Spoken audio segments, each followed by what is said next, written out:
Good morning, Americans and humans. This is your favorite alien sitting in for Paul Harvey this morning, Thursday, November 3rd, 2022. And stand by for the rest of the story. Well, it being November and Thanksgiving, I figured we should give thanks to the 56. And this is a story in itself that you guys don't understand. Because a lot of you never looked at the 56. The 56 is the group that signed the Declaration of Independence. And signed their names. And the only one that you know from that group is John Hancock because of his signature. You never know anything about the other 55. And some of them some of them became presidents. But 95% of them lost. Not even some their lives, a lot their fortune, and some their kids, some their wives. And why, you say? Well, and here is the other part of the story that you don't understand. Because none of you have ever read the Declaration of Independence.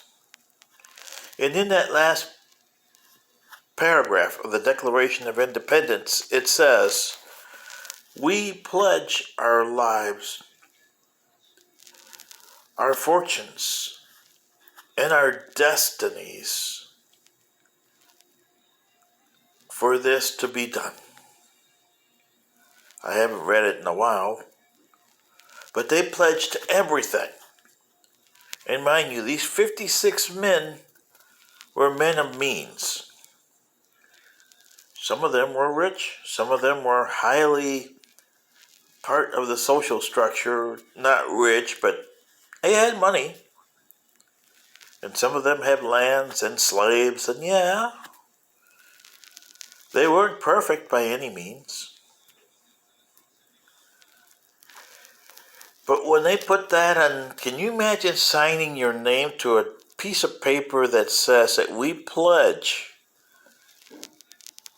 to give our lives, our homes, our fortunes for this endeavor? These are not like other revolutions that you had since where you've had, as they say, the poor people, the people on the other side of the tracks, the bourgeoisie, or the proletariat as they used to call them, the people with no means, who were out in the streets doing fermenting revolution. These were guys of means, guys of education that did this.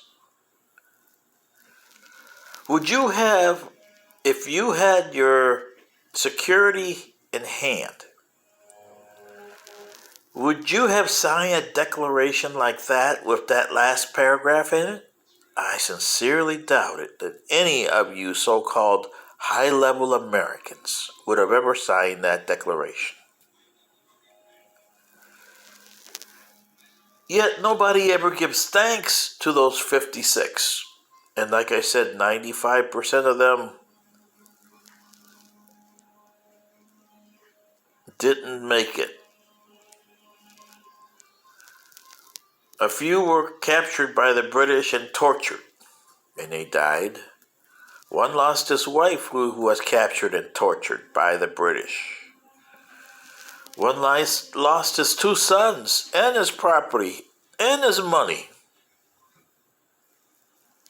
Everybody lost their property and money. And don't forget the guys that survived, like Jan Hancock, who saw Boston and he said, can you burn down Boston if this means the endeavor comes true? You don't understand what he means by those words? Then you got a problem, Americans, because you're as far removed from them as they are from you. You forgot what the meaning of the republic is, especially if you got extremist views on everything, especially politics. Is everything perfect? No. But you always deal with what you can fix and make it better. Some people won't like it, but hey, that's their doing, and they have to learn to coexist with it. That's the problem with the views like abortion. It's necessary, but you don't want to coexist, because your views are better than that. Well, your views don't count. They shouldn't in the long run of the population. Sometimes 10% of your views are better than 90 or 100% of extremism. Think of those 56 guys who signed that Declaration of Independence and gave away everything for something that could not maybe happen. The odds were extremely against it.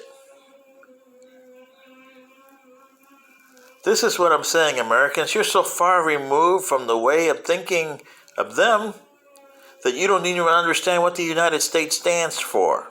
It doesn't stand for making money on a thing that you invent. It doesn't stand for politics, that you vote because the party says this is the stand we're taking. Well, you're going to vote for that stand no matter how bad it sounds. Or you're going to vote for Donald J. Trump with his crazy views, or Joseph Biden with his crazy views, or Pelosi with her crazy views. The America means more than that. And the 56 people that signed the Declaration of Independence should be treasured with more attitude than you do, not thrown in the bathwater. Sitting in for Paul Harvey. This is your favorite alien. Good day.